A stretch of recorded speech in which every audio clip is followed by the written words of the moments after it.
George in Vienna, Austria writes to me and he says, I was wondering, aware of the limitations and the loss which occurs in any transfer, what is the best sample rate and bit depth to convert DSD to PCM? Now some say 2488.2, some say 24192 or 2496, and some say whatever your DAC is capable of. I use a chord Q test, which is capable of 32768, but is that overkill?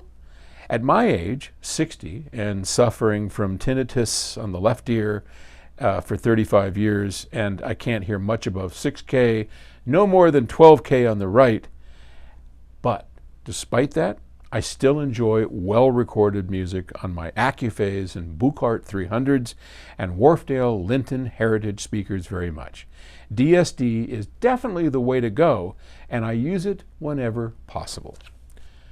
Well, first off, don't let your hearing tests influence your thought process, because as we have talked about numerous times, our ear-brain combination compensates for that quite nicely. It does an amazing job. Talk about a parametric equalizer, if you will. Yeah, you can't hear over 6K, as you said. You've got tinnitus. I've got tinnitus. Not severe, thank goodness. And I still hear perfectly well. I haven't done a hearing test, but I mean, I hear things that a lot of people don't hear. And much of it is, again, that ear-brain combination, okay? Now, I know I don't have the hearing of a 20-year-old, not at my age, but I'll bet it probably still goes up to 10K, 8K, something like that, which for most instances is more than good enough to hear just about everything, to hear into the music, to hear the magic of a high-end audio system. I do it every day, whether I'm in the recording studio, whether I'm in the sound lab, or whether I'm just listening to music. It's still magical to me, even at my advanced age. So, where does that put us? Okay, conversion of DSD. First off, DSD is always a multiple of 44.1. So if you've heard about single rate DSD, double rate, triple rate, all this other stuff, they're all multiples. DSD 64 is a multiple of 44.1. In fact, if you multiply 44,100 times 64, you wind up with about, 2.8 megahertz, 2.8 million, right? And that's because that is 64 times the CD sample rate, and that's how that's calculated.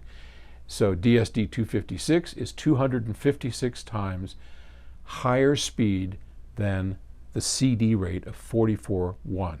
And the reason I bring that up, and that's important, is because if you're going to convert DSD to PCM, I would just play the DSD, but that's okay. But if you're going to do that, use a multiple of 44. So those multiples would be 88, 176.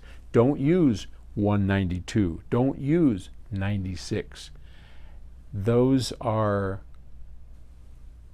difficult from a math perspective to convert, and you'll never get as good a conversion going into a multiple of 48 kilohertz, which is what 96, 192, those are multiples of 48, the Pro. But we don't take it from this Pro, we don't do that. So we do everything at multiples of the CD.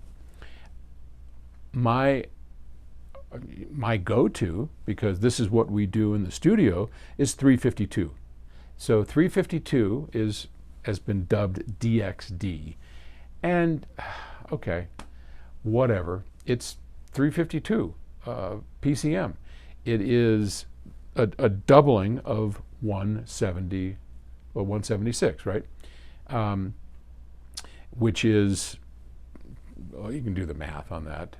It's not 192, it's the multiple of 44, and twice that gives excellent results. And no, it is not overkill. I don't even know what that word means. Where'd that come from? Shoot it again. All right. Hope that answers your question. All right, thanks. Take it easy.